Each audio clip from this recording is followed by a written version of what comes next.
Baik, segmen Cyber Security Brunei, pengenalan forensik video digital. Alhamdulillah di hujung talian kita pada pagi ini. Yang Mulia Siti Nimatul Hazikah Misli, penganalisis forensik digital. Assalamualaikum Puan.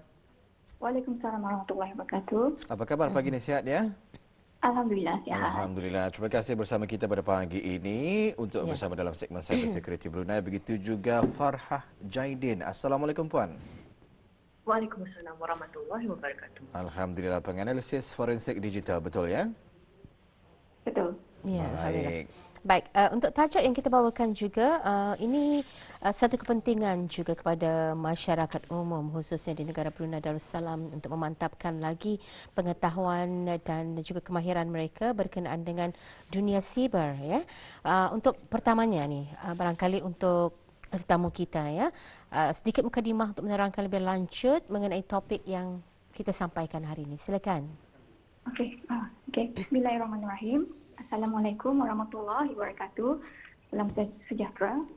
Selamat pagi kepada Tuan Walimul dan juga Puan Sarina dan juga para penonton rampai pagi pada hari ini. Alhamdulillah, segmen Cyber Security Brunei bersiaran lagi pada hari ini untuk membincangkan topik yang berkaitan dengan digital forensik. Terlebih dahulu, pihak Cyber Security Brunei ingin mengucapkan ribuan terima kasih kepada pihak Rampai Pagi, Radio Televisyen Brunei di atas jemputan wawancara Rampai Pagi pada hari ini dan juga memberikan peluang kepada Cyber Security Brunei untuk mengongsikan mengenai makmal forensik digital kebangsaan atau lebih dikenali sebagai NDFL dan juga berkongsi maklumat mengenai perkhidmatan yang ditawarkan. So, insyaAllah kami juga akan mengongsikan pengenalan digital video forensik, penganalisa yang terlibat dalam melakukan analisis video forensik dan untuk siapakah perkhidmatan ini dibukakan dan ditawarkan. Serta kami juga akan berkongsi beberapa kepingan gambar teknik-teknik video forensik sebelum dan juga selepas proses video analisis dilakukan. Baik, Alhamdulillah ya. Itu sedikit penerangan dari Sarina berkenaan dengan topik perbincangan kita ni pada pagi ini ya.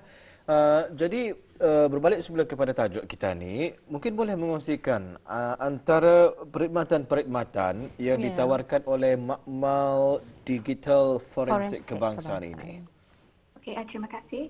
Okey, seperti apa yang telah dikongsikan di wawancara sebelum ini, makmal digital forensik kebangsaan berfungsi sebagai pusat kecemerlangan dalam memudah cara segala bentuk penyiasatan forensik digital dengan memberi akses eksklusif kepada agensi-agensi undang-undang dan juga penyiasatan.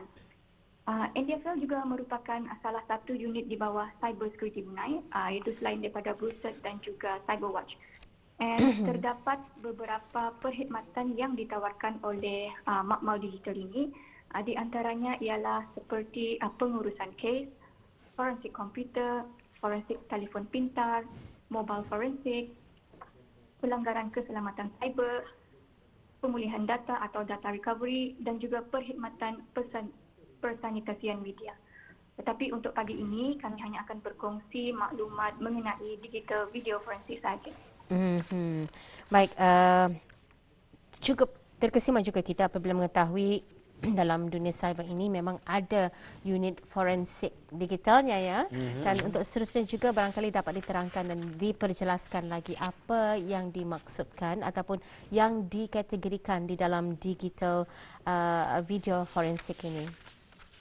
Okey, secara ringkasnya digital forensik video terlibat di dalam proses pemeriksaan dan juga analisis rakaman video di mana ianya boleh diperolehi daripada mana-mana sumber yang menghasilkan video seperti rakaman daripada CCTV footage, telefon bimbit dan bahkan juga video yang dimuat naik ke laman web media sosial iaitu dengan tujuan untuk menggunakannya sebagai bahan di mahkamah. So, rakaman video yang diterima hendaklah didokumentasikan dan juga diproses di makmal yang tersedia untuk memastikan rakaman video tersebut dianalisa dengan integriti dan juga ketepatan. Penting juga ya bahagian digital video forensik ini. Maklum sajalah ya dengan kemudahan teknologi yang canggih pada masa ini Zarina ya. Kita ni melihat ramai juga orang-orang kita ni yang sudah pun pandai mengedit ya. Daripada asalnya yang ada kepada ada. Jadi pentingnya digital video forensik ini memastikan bahawa video tersebut betul-betul asli dan tidak ada tambah ataupun mengurangkan ya daripada video asalnya. Kerana apabila ianya dijadikan sebagai bahan bukti, boleh saja akan mengakibatkan kepada perubahan ya dalam data yang diberikan ini ya. Jadi kita tertarik juga dengan perkara ini.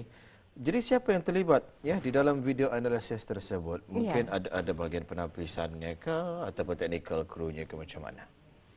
Okey, video analisa ini mestilah dilakukan oleh penganalisa yang diperakui atau dipanggil certified analyst, digital forensic analyst, di mana penganalisa ini diberikan kursus-kursus atau latihan yang telah diiktiraf oleh Makmal Digital Forensik Kebangsaan.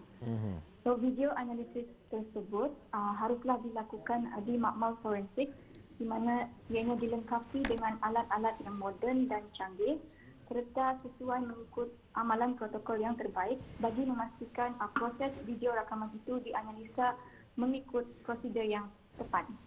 Ya, jadi itu yang diterangkan ya antara mereka yang terlibat dalam penganalisaan video tersebut. Bukan sesuatu yang mudah. Betul. Kalau walau ini sama kalau unit forensik umpama jenayah ataupun bahagian medical, clinical, sesuatu yang itu kita dilakukan secara fizikal. Orang kita ini bersentuhan, tetapi kalau menganalisa video digital ini perlu pasti ada cabaran-cabarannya ni Puan. Kemahirannya tersendiri. Ada kemahiran-kemahiran yang mungkin bukan mudah untuk difahami oleh orang-orang yang hanya biasa pengetahuannya mengenai dengan dunia siber ini. Dan mungkin juga dapat dikongsikan teknik-teknik yang dilakukan di dalam proses video analisis tersebut ni Puan. Okey, soalan ini akan saya serahkan kepada rakan kerja saya iaitu Pak Din untuk menjawab soalan yang diajukan. Ya, silakan. Baik, silakan. Terima kasih, Terima kasih. Assalamualaikum warahmatullahi wabarakatuh kepada Tuan Walimo dan Puan Sarina dan juga penonton sampai pagi hari ini. Okey. Mengenai soalan diajukan video forensik analisis merangkumi penajaman kecerahan, memperlahan atau mempercepatkan rakaman video pengawasan agar perincian lebih mudah untuk dilihat. Teknik-teknik video forensik analisis adalah seperti exposure, resolution, deblurring, denoise, sharpen, stabilization, corrective perspective dan banyak lagi. Paparan berikut kami ingin mengongsikan dua gambar sebelum dan selepas proses video analisa dilakukan. Contoh teknik yang akan kami tunjukkan adalah corrective perspective dan denoise. Baik, kita tadi ingin menyaksikan paparan ini. Mungkin boleh kita saksikan bersama dan Digital TV ya. Farhah boleh Puan sendiri menerangkan mengenai dengan perkara ini. Ya. Kita saksikan dulu untuk visual yang pertama ni ya. Ini dia. Pak silakan. Contoh pertama ialah corrective perspective. Seperti yang kita lihat di paparan skrin. Gambar berikut menunjukkan di sebelah kiri Auda menunjukkan sebuah kereta dengan plat lisan yang tidak seberapa jelas. Setelah melakukan proses corrective perspective, Auda boleh melihat hasilnya yang lebih jelas seperti gambar yang dikongsikan di sebelah kanan. Wow. Jadi maksudnya di sini Puan, ini soalan tambahan ya. Dengan melakukan proses corrective perspective tersebut, walau gambar yang dipaparkan itu daripada angle yang berlainan, dengan melakukan teknik corrective perspective ini, bis kita boleh melihat daripada angle yang lebih jelas. Yes, betul tu. Wow, luar biasa sekali ya. Saya tidak dapat menyangkakan perkara tersebut boleh dibuat ya. Ternyata boleh dibuat rupanya. Jadi macam kalau samar-samar nombornya tu dihantar kepada mereka, disuruh buat corrective perspective ini, kita ni boleh melihat secara secara horizontal ya, muka hadapan lah jelas sekali kita ni dapat lihat plat lesen kenderaan tersebut ya. Jadi kita ni ingin melihat juga kelebihan ataupun kemahiran berikutnya ini, forensik video digital, tadi katanya denoise. Denoise. Kalau tadi corrective perspective ya, sebelum dianalisis. Kalau kita ni denoise ni maksudnya yang kursis-kursis saja. Kursis-kursis. Itu kalau radio, kalau yang dimaksudkan di sini dari segi video macam mana tu? Dimaksudkan sebahagian digital forensik tu, digital video forensik. So, contoh seterusnya ialah satu teknik video forensik iaitu denoising. Paparkan gambar yang sebelah kiri Auda, ada hard drive dengan butiran-butiran yang tidak seberapa jelas. Tapi setelah melakukan proses denoising, Auda bolehlah melihat di sebelah kanan butiran-butiran yang lebih lagi jelas. Ini foto ya, Puan ya? Ini foto.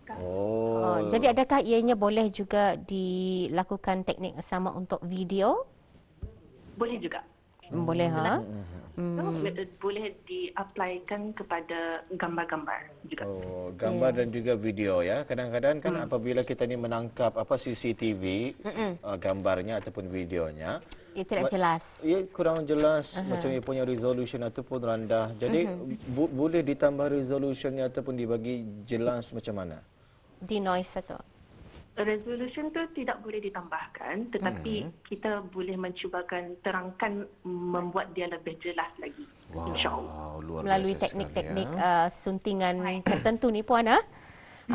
Tapi ingin kita mengetahui sebenarnya perkhidmatan ini dibukakan untuk siapa dan adakah dibukakan juga untuk orang awam atau hanya kepada agensi-agensi yang tertentu sahaja seperti badan-badan berkanun, penguatkuasa yang memerlukan bahan-bahan tersebut menjadi bahan bukti. Okey. Perkhidmatan ini hanya dibukakan untuk penguatkuasa undang-undang. Ada juga sektor swasta yang berminat dengan perkhidmatan kami. Tetapi sekiranya orang awam berminat dengan perkhidmatan ditawarkan, kami akan menerima dengan mengenai charge pembayaran mengikut terma dan syarat yang ditetapkan oleh agensi kami. Selain daripada penguatkuasa undang-undang dan orang awam, pihak bank atau syarikat insurans juga boleh mendapatkan perkhidmatan kami. Seperti yang kita ketahui, terdapat beberapa buah negeri yang mengalami kes-kes insurans fraud. Saya boleh kongsikan satu kes tadi yang pernah berlaku di sebuah negeri di mana insiden tersebut seorang warga emas berasa tiba-tiba menghampiri sebuah kereta di jalan raya berniat untuk mencederakan dirinya sendiri bagi tujuan mendapatkan wang papasan dari syarikat insurans.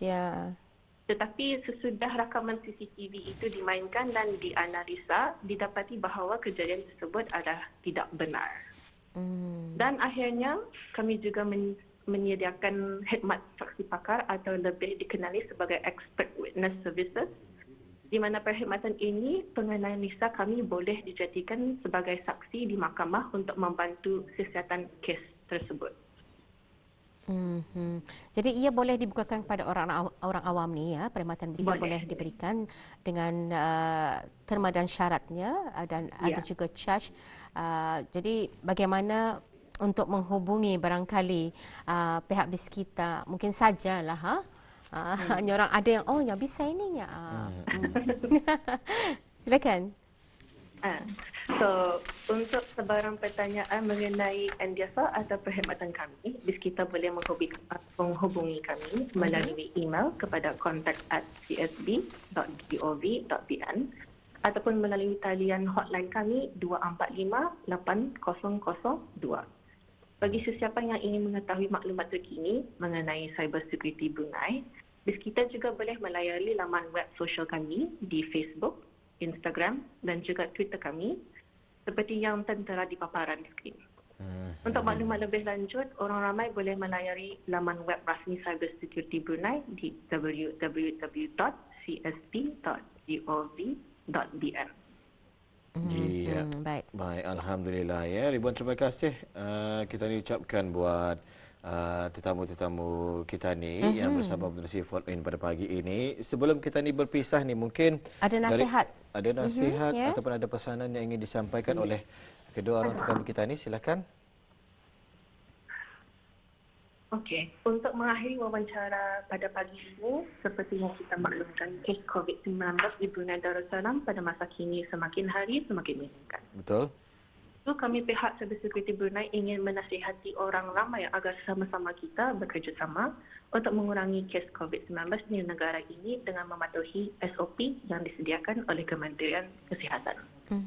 Selain daripada itu, sentiasalah menjadi pengguna yang bijak dengan tidak menularkan mesej yang belum ditentukan kesahihannya untuk mengelakkan panik dan huru-hara di kalangan orang ramai. Pada penonton dan orang ramai, be vigilant and stay safe. Dan terima kasih. Terima kasih sekali lagi kami ucapkan kepada dua tetamu kita, Siti Nikmatul Hazikah dan juga Farhah Jaidin, penganalisis forensik digital yang juga bersama kita memeriahkan dan juga memenuhi segmen Cyber Security Brunei. Itu dia pengenalan berkenaan dengan forensik video digital. Apapun terima kasih kepada kedua-duanya masa yang diluangkan interaksi melalui talian telefon kita ni pada pagi ini ya. Assalamualaikum. Waalaikumsalam.